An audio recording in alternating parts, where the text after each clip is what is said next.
The rain had started early that evening, a steady drumming that seeped into the walls and settled into the bones of the house. The kind of chill that made the old wood groan and whisper, as though the house itself was alive. I wasn't supposed to be there alone. My parents had left that morning, promising to be back well before dark. But as the sky deepened into shades of gray and black, their absence became a weight that pressed down on me with each passing minute. I tried not to look at the clock. Time felt strange on nights like this, slow and sticky, every second stretched thin like it might snap. I busied myself in the living room, flipping through an old book I'd found tucked in the corner of the bookshelf. It wasn't anything special, just a collection of fairy tales, the kind you read as a kid and forget about. But as the rain picked up, the words seemed heavier somehow, more real. Like the stories were waiting for someone to find them. And then, the lights flickered. Not once, but twice. A slow, deliberate dimming that made my heart stutter in my chest. I glanced at the window. The storm had grown louder, the rain now a relentless barrage against the glass, and the wind howled like it was searching for a way in. I told myself it was just the weather. Old wiring in an old house. Nothing to be scared of. But then it happened again. The flicker wasn't random this time. It was rhythmic, almost purposeful. 3 quick flashes, followed by a long pause. Then 3 more, like a signal. My stomach nodded, and I closed the book, setting it aside as I stood to check the light switch. It was silly, really, the way I hesitated before touching it. But something about the dark spaces between those flashes felt wrong, like something could be waiting there, just out of sight. I flipped the switch. Nothing happened. The bowl hung dim and lifeless, and the shadows in the room seemed to stretch and breathe, taking up more space than they should have. I could feel my pulse in my throat, the pounding almost as loud as the rain. I told myself to stop, to breathe, to act like the rational person I always claimed to be. And then, I heard it. A knock. Soft, almost polite, but unmistakable. It came from the back door, the one that led to the garden. I froze. No one ever used that door. Not my parents, not the neighbors. It was warped from years of rain and never quite closed properly, making it more of a nuisance than an entrance. My first thought was the storm, but the knock came again, louder this time. I moved to the kitchen, my bare feet silent on the wooden floor, and peered toward the back door. The glass panes were fogged with condensation, but there was no mistaking the dark shape on the other side. Someone was standing there. The logical part of me wanted to dismiss it. Maybe a neighbor looking for shelter from the storm, or even my parents playing some kind of joke. But the way the figure stood, perfectly still and silent, made every instinct in me scream to stay away. I reached for my phone, but it wasn't where I'd left it. My memory raced. Hadn't I set it on the counter earlier, or was it still upstairs? The knock came again, sharp and insistent, followed by a voice. A man's voice, low and strained, muffled by the rain. "Please," it said, "I need help." The words should have been comforting, an explanation, a reason to open the door. But they weren't. There was something about the tone, something that felt off. I didn't move. My legs felt like stone, rooted to the spot as my mind ran in circles. And then the voice came again, clearer this time. "Please, I'm hurt. Let me in." I inched closer, just enough to make out more of the figure. It was tall, its shoulders hunched against the rain, but there was something wrong about the way it stood. Something too still, too deliberate. I thought of every horror movie I'd ever seen, every ghost story that started just like this, and I told myself not to open the door. The voice came again, softer now. "It's so cold out here." I turned away, my breathing shallow, and tried to think of what to do. Call someone, I thought. But my phone, where was my phone? My hand brushed the counter, searching blindly, but it wasn't there. My eyes darted to the stairs, and for a moment, I considered running up to my room to grab it. But the thought of leaving the kitchen, of turning my back on that door, filled me with a kind of dread I couldn't explain. And then, the knocking stopped. Silence fell over the house, thick and heavy, broken only by the sound of the rain. I waited, my ears straining for any hint of movement, but there was nothing. The figure was gone. Relief washed over me, warm and shaky, and I almost laughed at myself. Maybe it had just been my imagination, the storm playing tricks on me. Or maybe they decided to leave after all. Either way, I told myself it was over. I turned back to the counter, my hand finally brushing against the cool surface of my phone. Relief surged through me, and I gripped it tightly, ready to call my parents and tell them about the strange visitor. But before I could dial, I felt it, a presence, cold and close, like someone standing just behind me. The smile and the reflection wasn't natural. It was stretched too wide, the corners of the mouth pulling far beyond what should have been possible. My stomach churned as the figure tilted its head even further, almost as if it was mocking my frozen state. I wanted to scream, to run, to do anything but stand there, but my body refused to listen.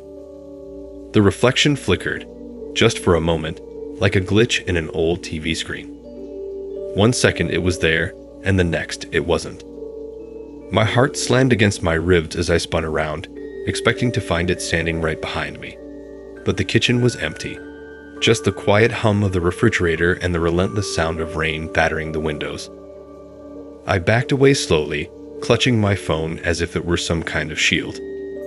My hands were trembling so badly that I almost dropped it. My mind raced, trying to make sense of what I'd just seen. Was I losing it? Could stress and the storm have twisted my imagination into something this vivid? I wanted to believe that, but something deep inside me whispered otherwise. I tried to focus on my breathing, counting each inhale and exhale like they taught us in school for panic attacks. It helped, just enough for me to think clearly. I needed light. Bright, unrelenting light to chase away whatever shadows were creeping into my mind. I reached for the kitchen switch again, hoping against hope that the power might have come back. Click. Nothing. The darkness stayed, oppressive and heavy. I moved toward the drawer by the sink, fumbling for the flashlight we always kept there. My fingers brushed against cold metal, and relief flooded me as I pulled it out. I pressed the button, and the beam of light cut through the darkness, steady and reassuring. Feeling a small sense of control return, I turned to inspect the back door again. The glass was fogged, streaked with condensation from the storm, but beyond it, I could see nothing but the blurred outline of the garden. No figure. No movement.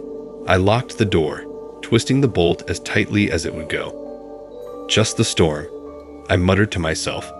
Saying it out loud felt almost convincing. Just a trick of the light. But as I turned to leave the kitchen, I heard it again. A sound. Not a knock this time, but something softer. A scrape, like fingernails dragging across wood. It came from the hallway, the one leading to the stairs. I froze, my grip on the flashlight tightening. The sound came again, slow and deliberate, moving closer.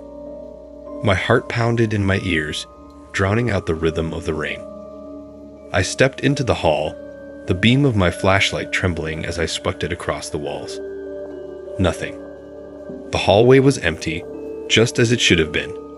The sound stopped, leaving behind a silence so absolute that it made my ears ring. I let out a shaky breath and started toward the staircase. My bedroom was at the top, and if I could just make it there, I could lock the door, crawl under the blankets, and wait out the storm. The first step creaked under my weight, loud and sharp in the quiet. I winced, glancing over my shoulder as if expecting something to materialize behind me. Nothing did.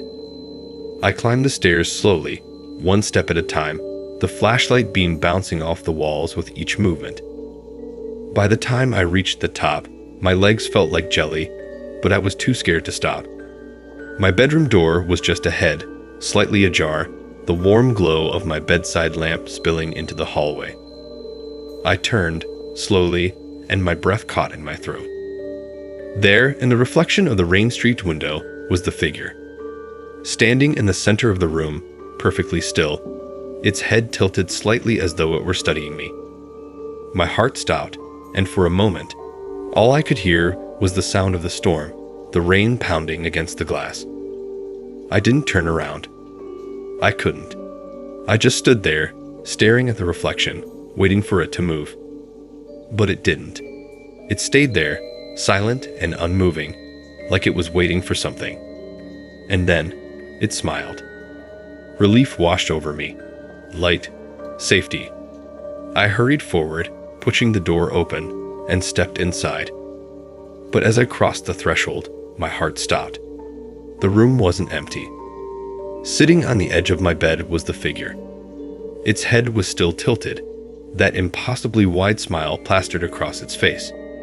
In the soft glow of the lamp, I could see it more clearly now. Its skin was pale, almost translucent, and its eyes were empty. Dark, bottomless voids that seemed to pull the light into them. I couldn't move, couldn't breathe. It just sat there, watching me, its smile never wavering. "You shouldn't have locked the door," it said, its voice soft and rasping, like dry leaves crumbling in the wind. The flashlight slipped from my hand, clattering to the floor and rolling under the bed. My legs buckled, and I stumbled back against the wall, my pulse racing so fast it felt like my chest might explode. I don't understand," I stammered, the words barely escaping my lips. It laughed, a low, hollow sound that made my skin crawl. "Oh, but you do," it said. "You let me in. You heard me knocking, and you invited me in." "No," I whispered. "I didn't." But the memory hit me like a punch to the gut. The back door. The voice. "Please, I need help." I hadn't opened the door, but I'd hesitated. I'd lingered too long. "That's all it takes," the figure said, its smile stretching even wider. A moment of hesitation. A crack in the armor. And now, it stood, its movements slow and deliberate, like a predator savoring its prey. Now I'm here. I pressed myself against the wall, my mind screaming for a way out, but my body refused to move. The figure stepped closer, its shadow stretching across the room. And then the lamp flickered. For a moment, the light dimmed, and the room was plunged into darkness. When it came back, the figure was gone. The room was empty again, but the air felt different, colder, heavier. My eyes darted around, searching for any sign of it, but there was nothing. Just the soft glow of the lamp and the sound of rain against the window. I didn't sleep that night.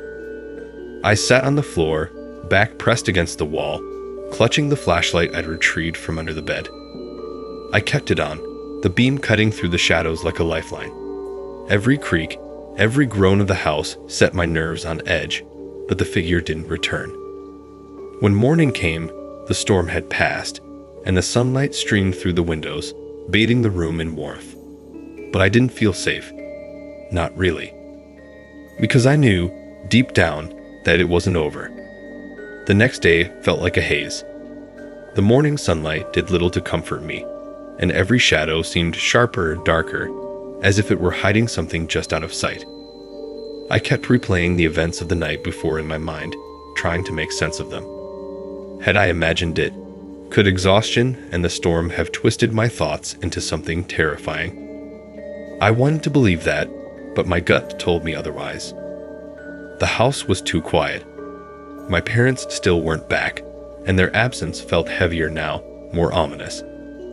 I couldn't shake the feeling that something was watching me, lurking just beyond my field of vision. I tried to keep myself busy, cleaning the kitchen, organizing the bookshelves, but every sound, every creak, made me jump. By afternoon, I decided I couldn't stay in the house any longer. The walls felt like they were closing in, and the air was thick with a tension I couldn't explain. Grabbing my jacket, I stepped outside. The storm had left everything damp and glistening, the ground soft beneath my feet. The air smelled of wet earth and leaves, and for a moment, I felt a flicker of relief. Out here, under the open sky, the weight of the house's shadows seemed to lift. I decided to take a walk through the woods behind our property. It was a place I'd gone to often as a kid, a refuge where the world felt simpler, quieter. The trees were tall and dense, their branches interlocking overhead to form a canopy that filtered the sunlight into soft, golden rays. The sound of birds chirping and leaves rustling in the breeze was comforting, a welcome contrast to the oppressive silence of the house. But as I ventured deeper into the woods, that familiar sense of unease began to creep back. The air grew cooler and the light dimmed, as though the forest itself was holding its breath. The birds had stopped singing, their absence leaving a hollow silence that made my skin prickle.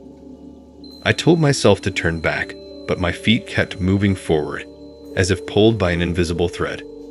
The path twisted and turned, leading me to a small clearing I didn't recognize. In the center of the clearing stood an old, crumbling well, its stones covered in moss and vines. It looked ancient, forgotten, as though it had been there long before the trees. Something about the well drew me closer. I felt a strange pull, a mix of curiosity and dread that I couldn't resist. Peering over the edge, I saw nothing but darkness, a deep, endless void that seemed to swallow the light.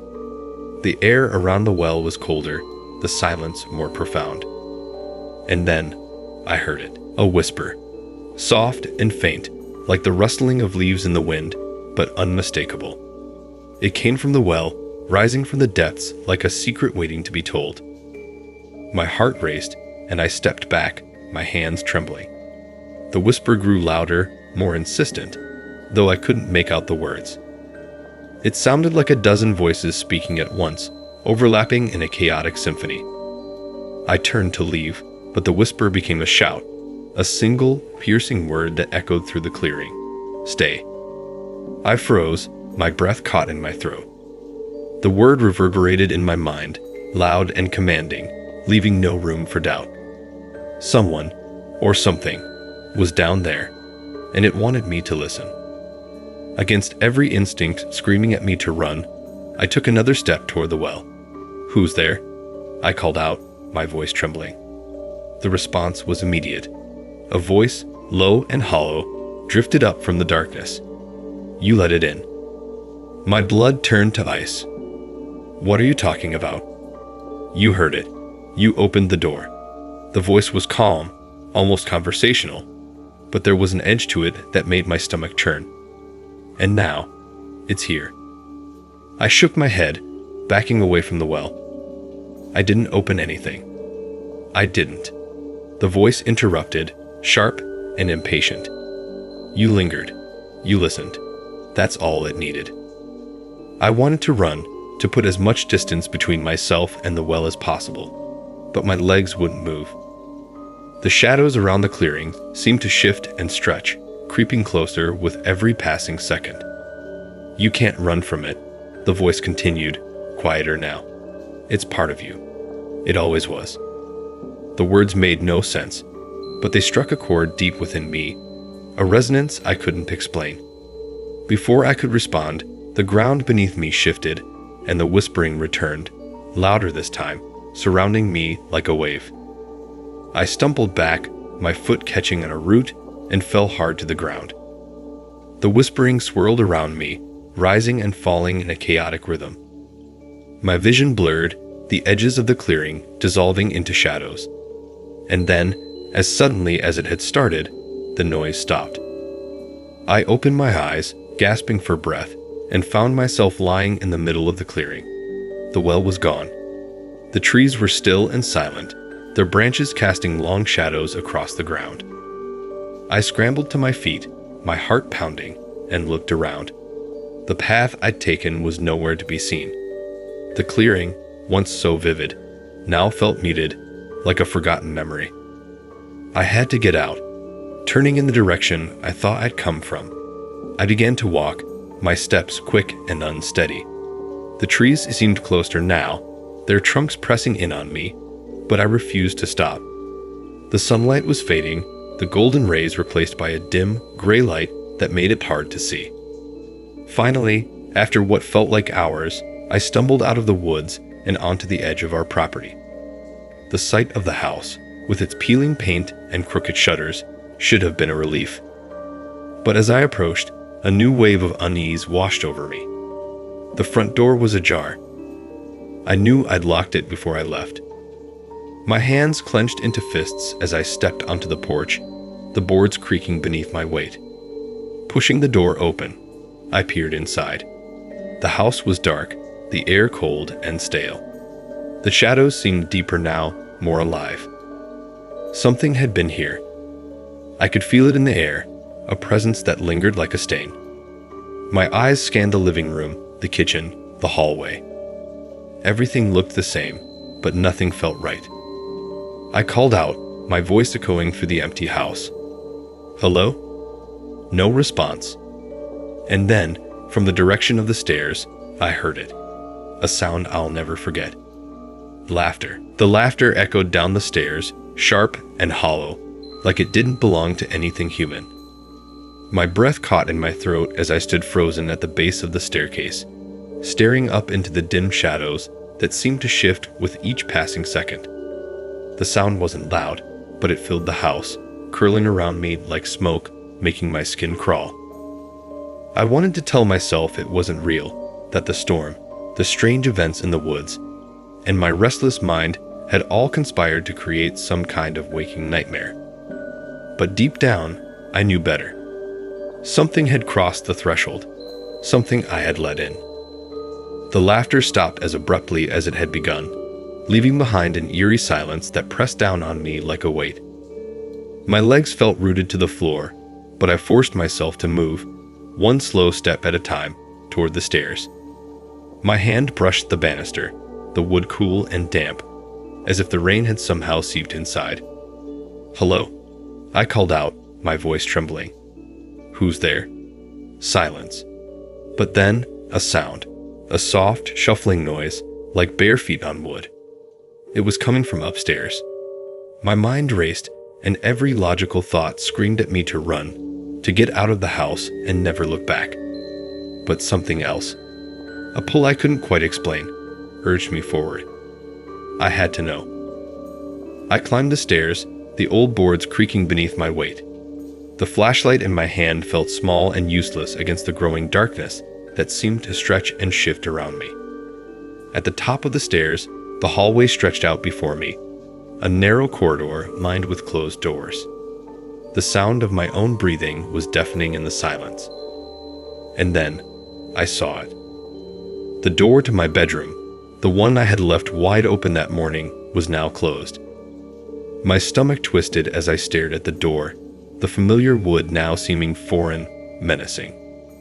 The faintest sound of movement came from the other side. A creak, a whisper, the kind of noise that set every nerve in my body on edge. I stepped closer, the flashlight trembling in my hand as I reached for the doorknob. My fingers brushed the cold metal, and for a moment, I hesitated. Did I really want to open this door? Did I want to see what was waiting on the other side? Before I could decide, the door swung open on its own. The room was empty. My flashlight swept over the familiar space, my unmade bed, the stack of books on the nightstand, the curtains fluttering softly in the breeze from the open window. Everything looked normal. Too normal. And yet, the air in the room felt wrong, heavy with an unseen presence that made my skin crawl. I stepped inside, my eyes darting to every shadow, every corner, searching for something, anything, that would explain what was happening. But there was nothing. Just the quiet hum of the world outside and the distant sound of rain. I turned to leave, but as I did, something caught my eye. On the bed, where the rumpled sheets met the pillow, there was something small and dark. I moved closer, my heart pounding, and saw that it was a piece of string, a short, frayed length of red thread. The sight of it sent a jolt through me, a memory flashing in my mind. The red yarn I had used to guide myself back from the woods.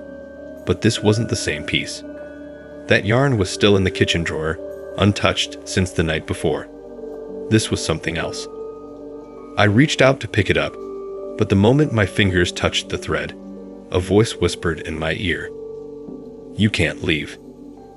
I spun around, the flashlight beam slicing through the shadows, but there was no one there. The room was empty as it had been when I walked in. My hand tightened around the thread, the frayed ends brushing against my palm like the edge of a blade. The voice came again, closer this time, a low, rasping whisper that seemed to come from everywhere and nowhere at once. "You brought it here, and now it's yours." The words sent a chill down my spine, and I backed toward the door, my heart racing. The shadows in the corners of the room seemed to shift and pulse, creeping closer with every passing second. I didn't wait to see what would happen next. I bolted down the hallway, the flashlight swinging wildly as I ran. The stairs seemed longer than they should have been, each step stretching into eternity as I stumbled down them. By the time I reached the bottom, my breath was coming in ragged gasps, and my legs felt like jelly. I turned toward the front door, ready to fling it open and run into the safety of the daylight, but I stopped dead in my tracks. The door was gone. Where it should have been, there was now only a blank wall, the wood smooth and unbroken. My mind reeled as I turned in circles, searching for another way out. The windows, the back door, even the hallway that led to the kitchen, they were all gone, replaced by solid walls that seemed to pulse and breathe. Panic surged through me as I realized the house was no longer just a house. It had become something else, something alive. The air was thick and suffocating, and the sound of the rain had faded into a low, rhythmic hum that seemed to come from the walls themselves. The thread in my hand burned against my skin, the frayed edges glowing faintly in the dim light. I held it up, staring at it as the whispering began again, louder this time, a chorus of voices that filled the room. "Follow the thread." The words echoed in my mind, and before I could think, my hand moved on its own, pulling at the thread. It unraveled like a spool, the length growing longer with each pull, until it stretched out before me, glowing faintly in the darkness. I didn't want to follow it. Every instinct in me screamed to stop, to let go, to find another way. But the pull was too strong.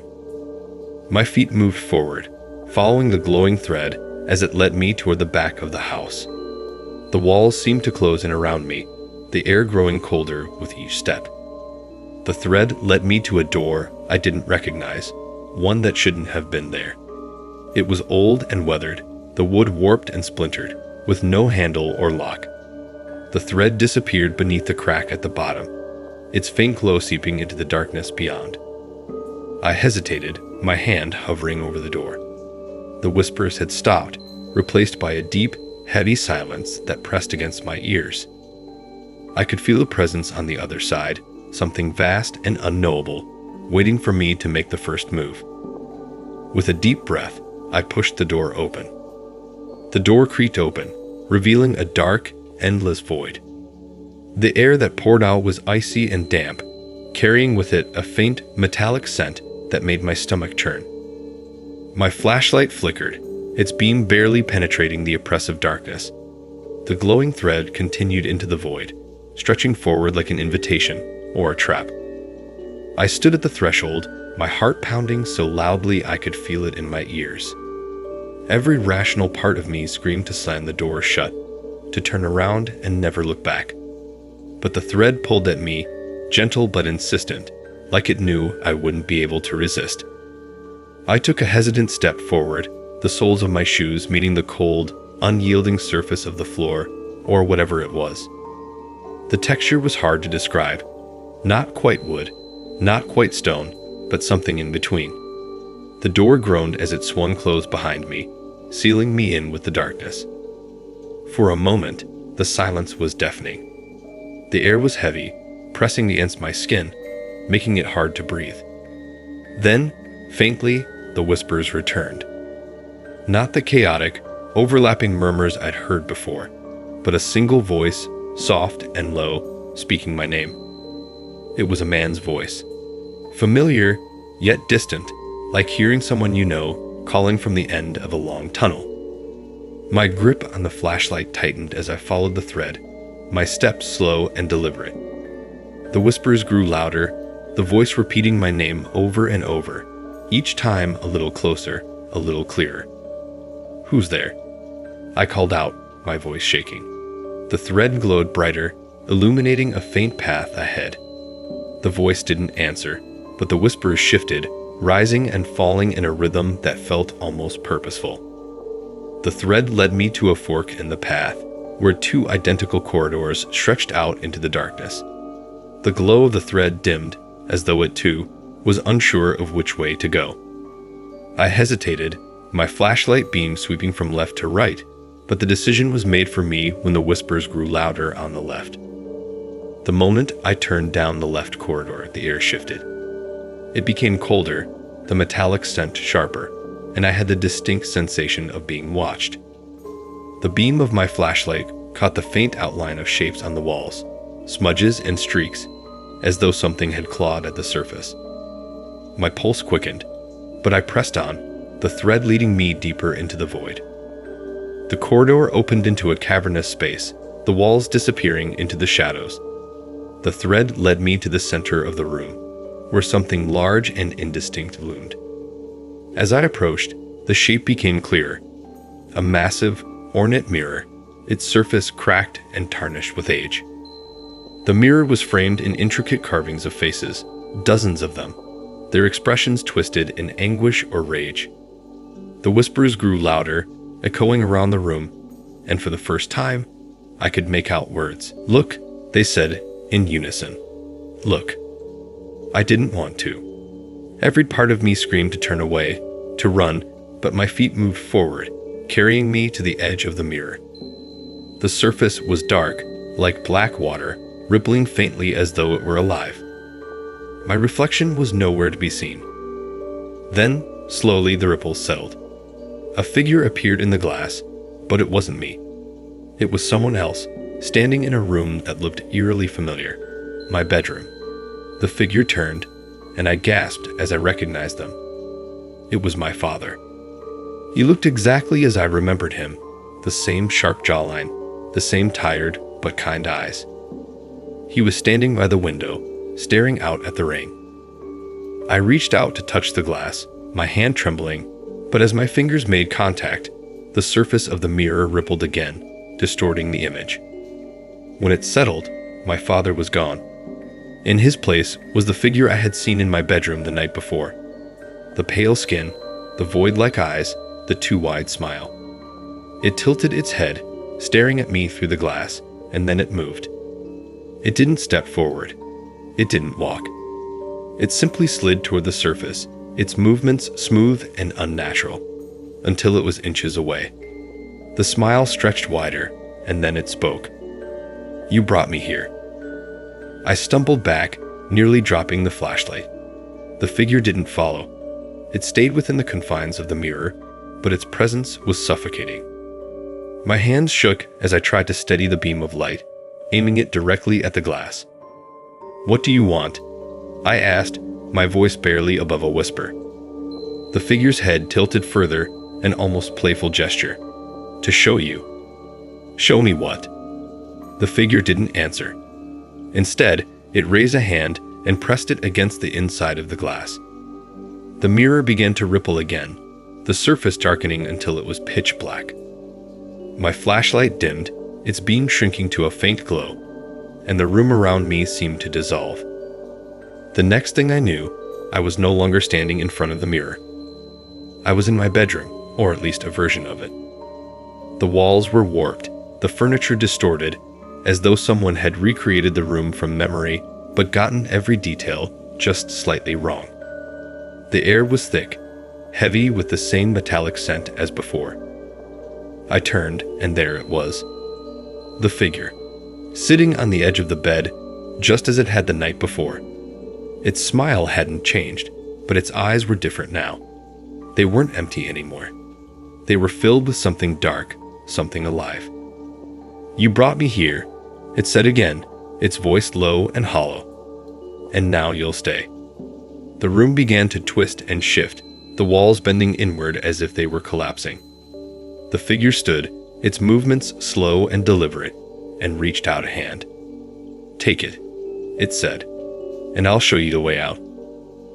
I hesitated, every instinct screaming at me to refuse. But the room was closing in, the walls groaning as they buckled under some unseen pressure. I didn't have a choice. I reached out, my hand trembling, and took its hand. The moment our skin made contact, the world exploded into darkness. The darkness swallowed me whole. For a moment, I felt weightless, as though I was floating in an endless void. There was no sound, no light, just an overwhelming sense of cold that seeped into my bones. My hand was still clasped in the figure's, its grip unnaturally strong and icy, like holding onto a corpse. Then, slowly, the world began to shift. Shadows twisted and churned, forming vague shapes that grew clearer with each passing second. My feet touched solid ground, and the void gave way to a dimly lit space. The floor was rough and uneven, the air heavy with a strange metallic tang that clung to my throat. The figure let go of my hand and stepped back, its movements slow and deliberate. It no longer smiled. Its face was blank now, its empty eyes fixed on me. For the first time, it seemed different. Less mocking, more purposeful, like it had been waiting for this moment. "You shouldn't have followed," it said, its voice echoing faintly in the cavernous space. I looked around, trying to make sense of where I was. The walls were high, stretching into a darkness that my eyes couldn't penetrate. Strange markings covered their surfaces, carved deep into the stone-like material. They didn't look like any language I recognized, just jagged lines and spirals that seemed to move if I stared at them for too long. "Where am I?" I asked, my voice barely above a whisper. The figure tilted its head, its void-like eyes narrowing slightly. "You already know." I shook my head. "No. This isn't real. It can't be." The figure didn't respond. Instead, it turned and began walking, its footsteps silent despite the rough terrain. The glowing thread reappeared, trailing from my hand and stretching into the distance, its faint light cutting through the gloom. The figure glanced back at me, its expression unreadable. "Follow it," it said, "if you want to leave." I hesitated. Every part of me wanted to turn around, to run back into the void, even though I knew there was nothing there. But the thread tugged at me, pulling gently, as if urging me forward. I took a deep breath and followed. The path was narrow, flanked by towering walls that seemed to close in with every step. The markings on the walls pulsed faintly, their movements growing more erratic the further I went. The thread guided me, its glow steady and constant, but the figure stayed ahead, its form barely visible in the dim light. "Why are you helping me?" I asked, my voice trembling. The figure didn't turn around. "Helping?" It echoed, a faint trace of amusement in its tone. "You think this is help?" I stopped walking, my hand tightening around the thread. "Then what is it? What do you want from me?" The figure paused, its shoulders rising and falling in a slow, deliberate movement. It turned, its empty eyes locking onto mine. "You brought me here," it said, its voice low and cold. "And now, you'll see." Before I could respond, the thread pulled harder, yanking me forward. The figure disappeared into the shadows, and the ground beneath me shifted. I stumbled, the rough surface crumbling away as the path widened into a vast, open space. The room was enormous, its boundaries hidden by darkness. In the center stood a massive structure, a pillar, carved from the same strange material as the walls. It was covered in the same moving markings, but these were brighter, their light flickering like fire. The thread led directly to the base of the pillar, where something was bound in its glow. I moved closer, my steps hesitant, my heart pounding in my chest. The figure was gone, but I could feel its presence lingering in the air, watching from somewhere unseen. As I approached the pillar, the shape at its base became clearer. It was a figure, hunched and motionless, its body wrapped tightly in the glowing thread. My breath caught in my throat as I recognized it. It was my father. "Dad?" My voice cracked as I ran forward, dropping to my knees beside him. His face was pale, his eyes closed, his chest rising and falling in shallow breaths. The thread wound around him like a cocoon, its glow pulsing faintly in time with his breathing. I reached out to touch him, but the moment my fingers brushed the thread, a jolt of pain shot through me, sharp and blinding. I cried out, pulling my hand back, and the thread glowed brighter, as if warning me to stay away. "You can't wake him." The voice came from behind me, low and calm. I turned to see the figure standing there, its face as blank and expressionless as before. "What did you do to him?" I demanded, my voice shaking with anger. The figure tilted its head, its gaze drifting to my father. "I didn't do this," it said. "You did." "That's not true," I shouted, the words echoing in the vast space. "I didn't." "You lingered," it interrupted, its tone cold and measured. "You listened. You let it in. And now, he's here." The weight of its words crushed down on me, and I felt a knot of guilt twist in my stomach. I thought of the night before, the moment at the back door, the voice pleading for help. Had I hesitated? Had I opened the door without realizing it? "Why him?" I asked, my voice breaking. "Why not me?" The figure stepped closer, its movements slow and deliberate. "Because he's stronger than you," it said simply. "He can hold it. You can't." I stared at my father, the threads pulsing brighter with every passing second. He looked fragile, like the weight of the world was pressing down on him. My hands clenched into fists as a surge of determination rose within me. "Let him go," I said, my voice steady. The figure's smile returned, faint and mocking. "You think it's that simple?" I stood, facing it head-on. "There has to be a way." The figure tilted its head again, its smile widening. "There it is," it said, "but you won't like it." The figure's words hung in the air, their weight pressing down on me. I didn't want to ask. I didn't want to know what it meant, but I had to. "What do I have to do?" I asked, my voice trembling. The figure didn't answer right away. It stepped closer, its shadow stretching long across the room as it gestured toward my father, bound by the glowing thread.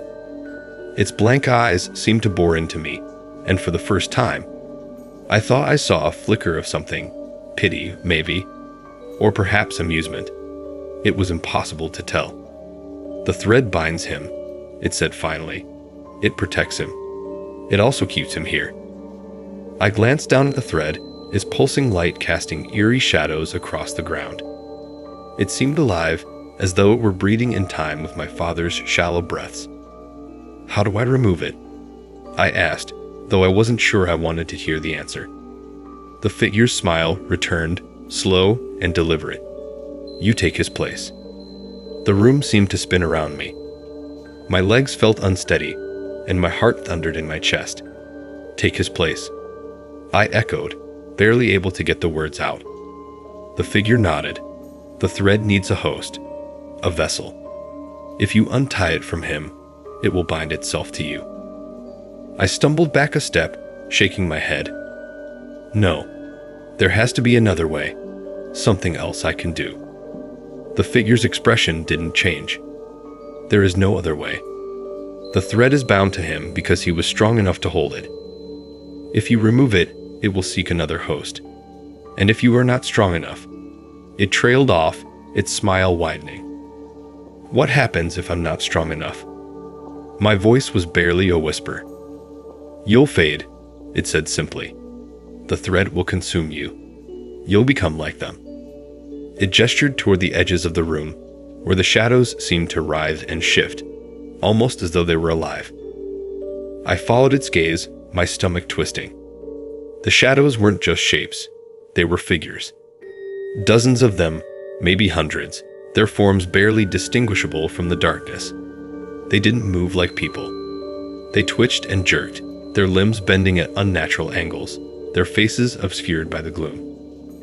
I tore my eyes away, turning back to the figure. If I take his place, what happens to him? The figure tilted its head. He'll be free.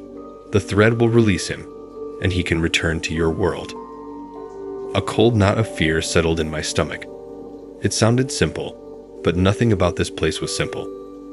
I didn't trust the figure, didn't trust its promises, but when I looked back at my father, I knew I couldn't leave him like this. I dropped to my knees beside him, the thread's glow reflecting in his pale skin. "Dad," I said softly, my voice breaking. "Can you hear me?" His eyelids fluttered, and for a moment, I thought he might wake. But his eyes didn't open, and his breathing stayed shallow and uneven. He didn't respond. I clenched my fists, anger and frustration bubbling up inside me. I felt powerless, trapped, but I knew I couldn't walk away. Whatever it took, I had to save him. "What do I have to do?" I asked, my voice steady this time. The figure stepped closer, its smile fading. "The thread responds to intent. If you choose to take it, it will know, but you must do so willingly." I nodded, swallowing the lump in my throat. "And if I do this, he'll be okay. He'll go home." "Yes," the figure said, its tone devoid of any emotion. I hesitated for only a moment before reaching for the thread.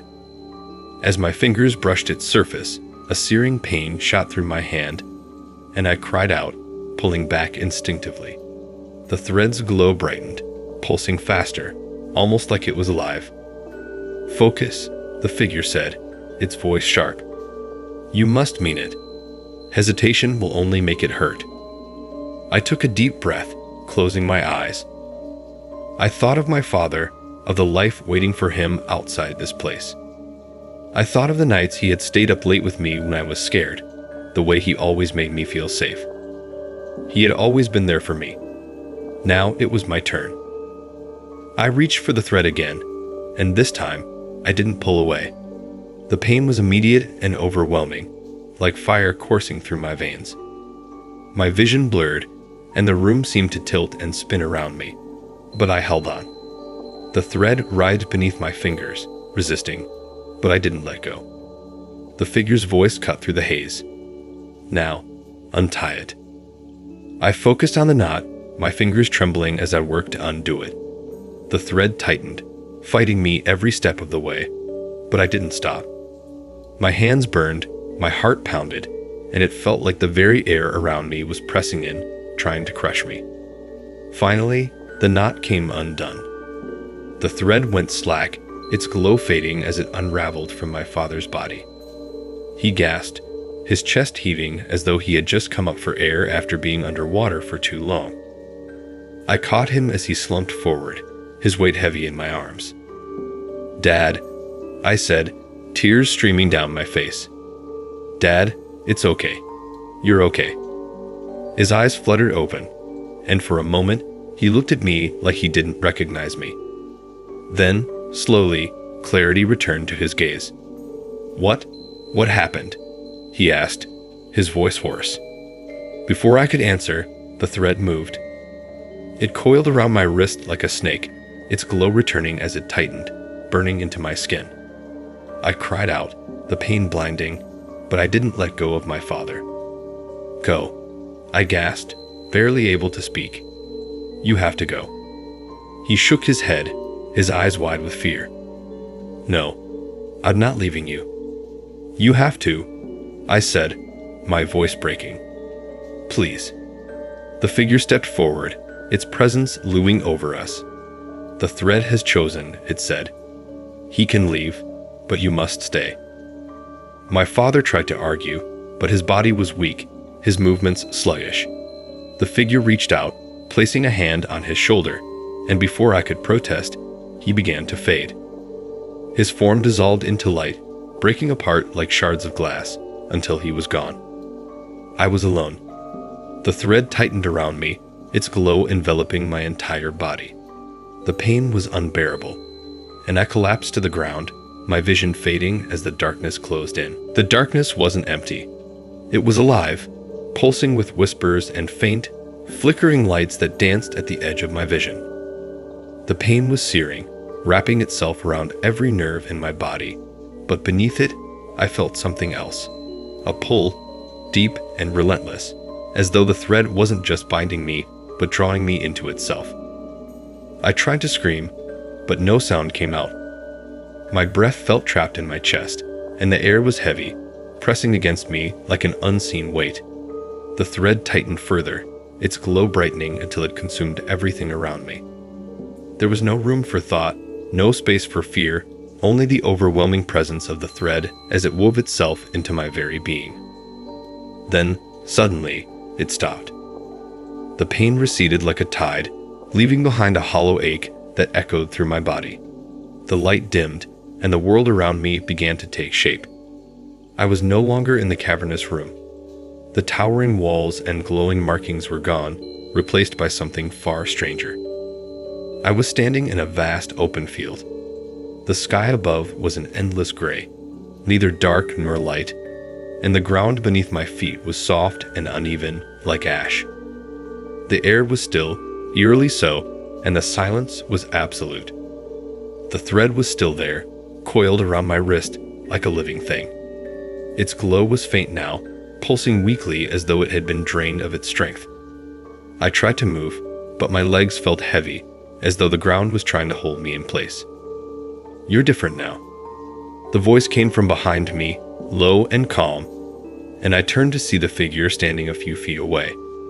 Its form was clearer now, less shadowy, and for the first time, I could see its face, or what should have been its face.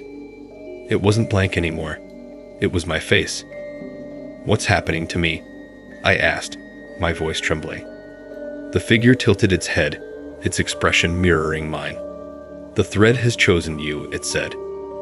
"You're part of it now, part of this place." "No," I said, shaking my head. "I freed him. I did what you said. Why am I still here?" The figure's smile returned, faint and mocking. "Because this was always where you were meant to be." Its words struck me like a physical blow, and I stumbled back, my heart racing. "That's not true," I said, my voice rising. "You lied to me." It stepped closer, its movements slow and deliberate. "Did I? Or did you simply not listen?" The thread around my wrist pulsed, and I gasped as a surge of energy shot through me. Images flashed in my mind, memories that weren't mine. I saw the cavernous room, the glowing pillar, and the shadows that writhed and twitched in the darkness. I saw the faces of the people who had come before me, their expressions frozen in terror as the thread consumed them. And then I saw myself, standing at the back door of my house, staring out into the rain. The figure was there, just beyond the glass, watching me with its void-like eyes. I remember the knock, the voice pleading for help, and the moment I had hesitated, my hand reaching for the lock. "You invited it in," the figure said, its voice echoing in my mind. "And now, it's yours." I fell to my knees, my breath coming in ragged gasps as the images faded. The ground beneath me rippled, and I felt the thread tighten, pulling me down. The figure crouched in front of me, its face inches from mine. "You don't belong here," it said softly. "Not yet." I looked up at it, confusion and fear warring in my mind. "What do you mean?" The figure's smile widened. "You're not strong enough, but you will be." Before I could respond, the thread pulsed again, and the world around me began to dissolve. The gray sky and ashen ground melted away, replaced by darkness and whispers that grew louder with every passing second. I felt weightless, like I was falling, and the thread burned against my skin, its light blinding. When the falling stopped, I was back in my bedroom. The sudden shift left me disoriented, and I stumbled, grabbing onto the edge of my bed for support. The room was quiet, the only sound the faint patter of rain against the window. Everything looked the same, but it didn't feel right. The air was heavy, and the shadows in the corners seemed darker, deeper. I glanced down at my wrist. The thread was still there, faint but visible, its glow dim and steady. My heart sank as I realized it hadn't let me go. I was still tethered to the place I had just left, and the figure's words echoed in my mind. "You're not strong enough, but you will be." I sank onto the bed, my hands shaking as I tried to make sense of what had happened. My father was safe. He had been freed. But at what cost? I was still bound to the thread, still connected to the shadows, and I had no idea what that meant. The rain outside grew heavier, the sound filling the room as I sat there, staring at the thread. It felt alive, pulsing faintly against my skin, and I couldn't shake the feeling that it was waiting for something. Or someone. The thread pulsed faintly against my wrist, its glow like a heartbeat that wasn't mine. I stared at it, trying to steady my breathing, but the rhythm of its light seemed to crawl beneath my skin.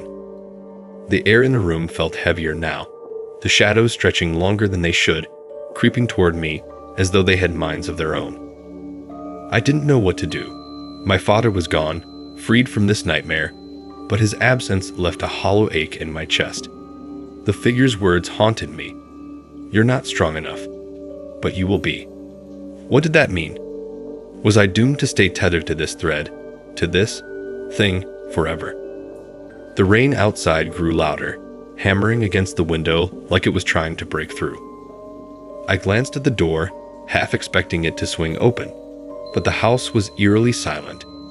Too silent. Even the comforting hum of the refrigerator in the kitchen had stopped. It was like the house itself was holding its breath. I stood, the floor creaking beneath me, and moved toward the window. The glass was cold against my fingertips as I peered out into the storm. The garden was barely visible through the sheets of rain, but something in the darkness caught my eye. A faint glow, flickering like a candle flame. My stomach twisted. It wasn't just a trick of the light. The glow was real, and it was moving. Without thinking, I grabbed my flashlight and headed for the door. My heart pounded in my chest as I stepped into the hallway, the beam of light cutting through the shadows. The thread around my wrist pulsed again, stronger this time, as though it knew where I was going. The stairs groaned under my weight as I descended, each creak echoing through the empty house. When I reached the bottom, the faint glow was visible through the back door, shining like a beacon in the rain. I hesitated, my hand hovering over the lock. The memory of that first knock, that first voice, flashed in my mind, and I felt a surge of dread. But the thread pulsed again, more insistent, and I knew I didn't have a choice. With a deep breath, I unlocked the door and stepped out into the storm. The rain was cold and relentless, soaking through my clothes in seconds. The wind howled, whipping through the trees and carrying the scent of wet earth and decay. The glow flickered ahead of me, bobbing gently like it was floating on an unseen current. I followed it, my flashlight struggling to pierce the darkness. As I moved closer, the glow grew brighter, its light casting eerie shadows across the garden. It led me toward the woods, the same woods I'd wandered into before, though they seemed different now.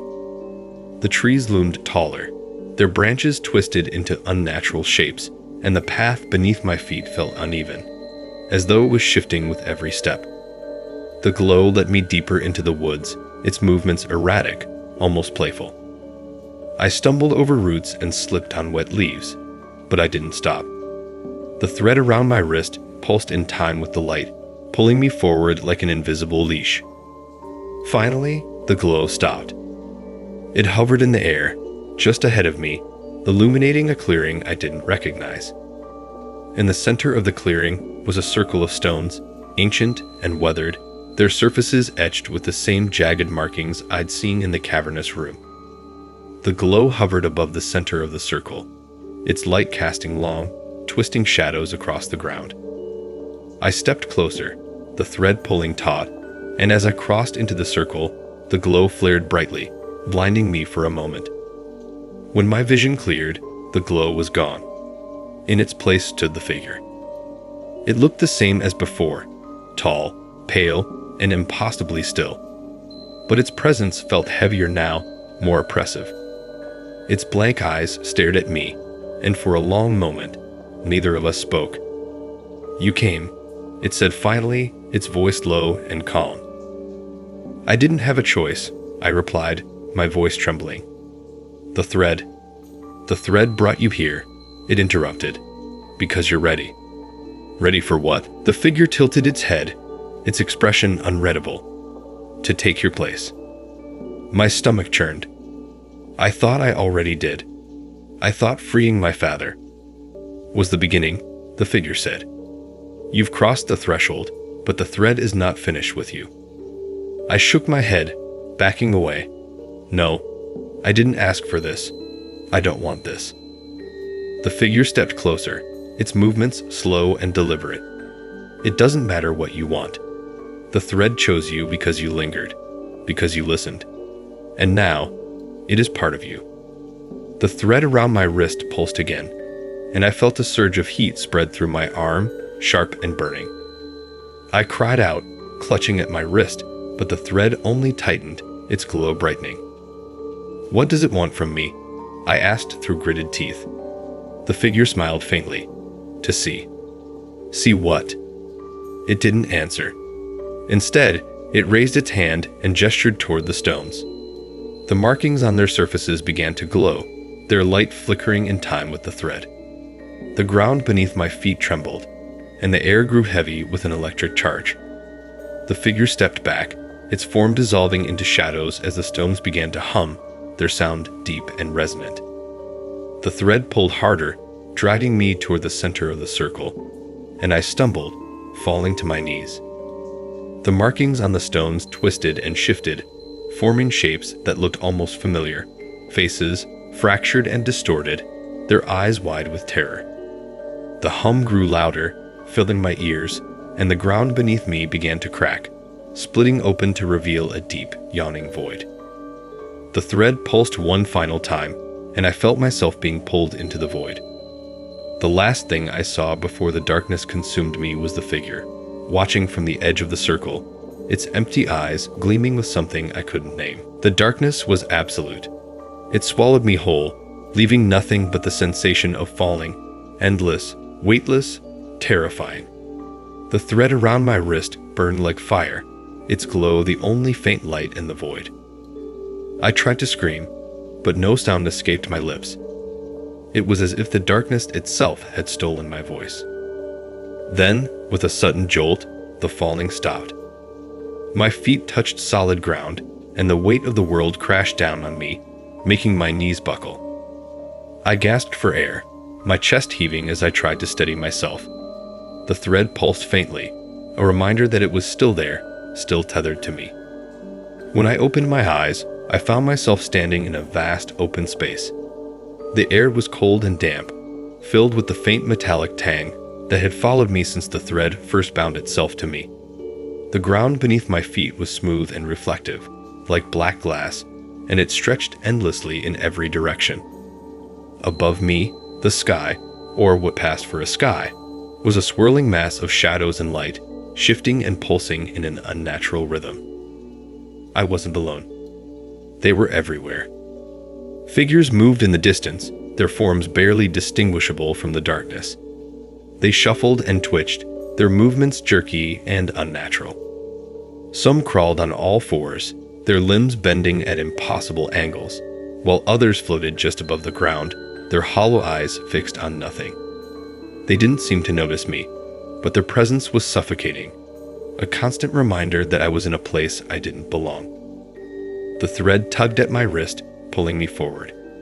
Its light was faint but steady, cutting a path through the endless expanse. I hesitated, my feet refusing to move. Every instinct screamed at me to stay still, to avoid drawing attention to myself. But the thread tugged again, harder this time, and I knew I had no choice. I followed. The figures didn't react as I passed, but their whispers filled the air, a low, droning hum that made my skin crawl. I couldn't make out the words, but the tone was unmistakable. Angry, desperate, full of grief.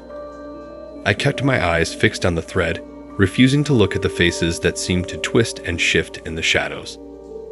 The path led me to a structure that rose out of the darkness, towering and jagged. It looked like a massive, shattered mirror, its surface cracked and splintered, reflecting faint, distorted images of the world around it. The thread led straight to its base, disappearing into one of the cracks. I stopped, staring up at the mirror. The closer I got, the more I could see. The cracks weren't random. They formed patterns, shapes that shifted and moved like living things. Faces appeared in the glass, their expressions twisted with fear and pain, before dissolving into the shadows. "Come closer." The voice echoed from the mirror, low and resonant, vibrating through the ground beneath my feet. It wasn't the figure's voice, it was something else, something deeper, older. My legs trembled, but the thread pulled me forward, dragging me closer to the base of the mirror. When I was only a few feet away, the surface of the mirror rippled, like water disturbed by a stone. A shape emerged, stepping out of the glass with a fluid, unnatural grace. It was the figure, or at least it looked like the figure. But it wasn't the same. Its form was more defined now, its features sharper. Its face wasn't blank anymore, it was mine. A perfect reflection, down to the faint scar on my cheek and the fear in my eyes. It smiled, a cold, hollow expression that sent shivers down my spine. "You've come far," it said, its voice echoing faintly. "But there's still more to see." I shook my head, taking a step back. "I don't want to see anymore. I just want to go home." The reflection tilted its head, its expression softening into something almost sympathetic. "Home," it repeated. "Is that what you think this is about? What else would it be about?" I snapped, my voice trembling. "I did what you wanted. I freed him. Why won't you let me go?" The reflection laughed, a low, hollow sound that made my skin crawl. "You still don't understand," it said. "This was never about him. It was about you." "Me?" My voice cracked. "What are you talking about?" The reflection stepped closer, and I stumbled back, my heart pounding in my chest. "The thread chose you," it said. "Not because you lingered, not because you hesitated, but because you belong here." "That's not true," I shouted, the words echoing through the empty expanse. "I don't belong here. I'm not like them." The reflection's smile widened. "Aren't you?" it asked, gesturing toward the figures in the distance. "Look at them. Look closely." Against my better judgment, I turned. The figures had stopped moving, their hollow eyes fixed on me. For the first time, I saw their faces clearly. They weren't strangers. They were me. Dozens of them, maybe hundreds, all wearing my face, their expressions twisted with fear, anger, and despair. My breath caught in my throat, and I stumbled back, shaking my head. "No," I whispered. "No, this isn't real." The reflection stepped closer, its voice low and calm. "This is who you are," it said. "Fragments of the choices you've made, the moments you've tried to forget. Every hesitation, every fear, every regret. It's all here." The thread around my wrist pulsed, and I felt a surge of heat spread through my arm. The faces in the mirror twisted and shifted, their expressions changing as they stared back at me. The whispers grew louder, overlapping, and chaotic, filling the air with a deafening roar. I fell to my knees, clutching my head as the voices pressed down on me. They weren't just whispers anymore. They were memories. My memories. The night at the back door. The figure in the room. The moment I'd reached for the thread. "You brought me here," the reflection said, its voice cutting through the chaos. "And now, you'll see." The mirror shattered. The mirror exploded into shards of light and shadow, a cascade of fragments that seemed to hang suspended in the air.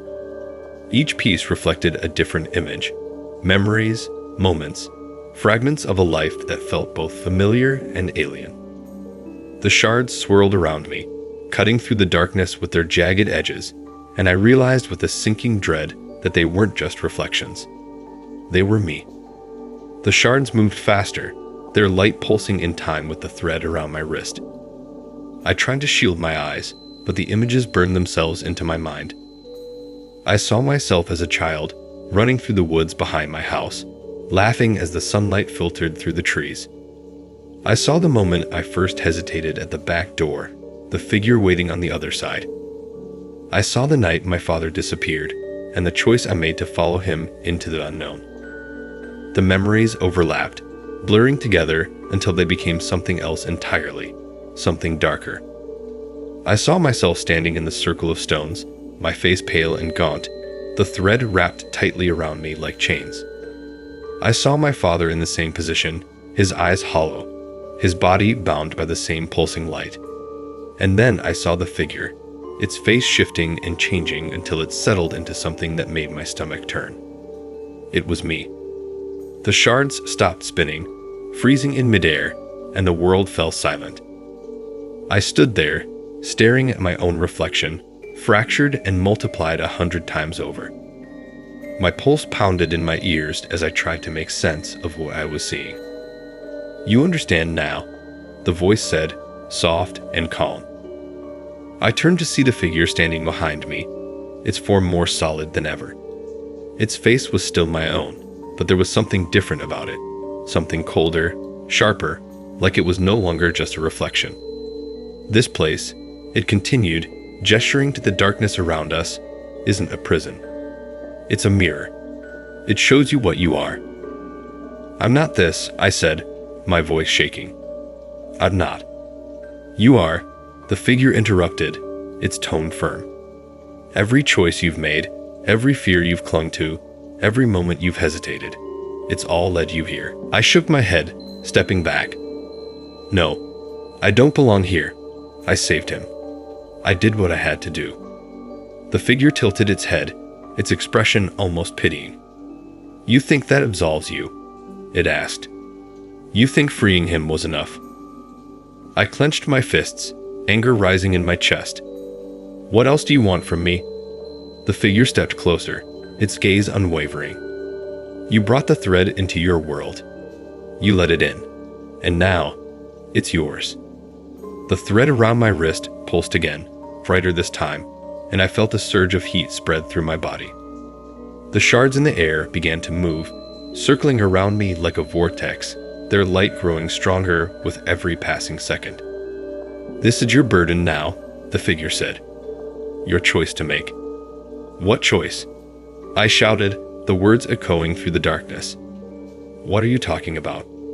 The figure smiled faintly. "You can let it consume you," it said. "Let the thread take what it needs and fade into the shadows like the others. Or you can take control." "Control?" I repeated, my voice trembling. The figure nodded. "The thread isn't just a burden. It's power, but only if you're strong enough to wield it." I stared at the thread, its glow casting faint shadows across my skin. The warmth had turned to a dull ache, a constant reminder of its presence. I thought of my father, of the moment I had freed him. The thread had fought me then, but I had pushed through. I had taken his place, carried his weight. I had been strong enough. "I can control it?" I asked, my voice barely above a whisper. The figure's smile widened. "If you're willing to face it, to accept what you are." The vortex of shards slowed, their light dimming as they hovered around me. I reached out, my fingers brushing the nearest shard, and felt a jolt of energy run through me. The memory it held flashed in my mind, a moment of fear, of hesitation, of doubt. My hand trembled, but I didn't pull away. "You've seen what happens to those who can't," the figure said, gesturing toward the shadows in the distance. "But you're different. You brought the thread here. You made the choice to stay." I closed my eyes, taking a deep, shuddering breath.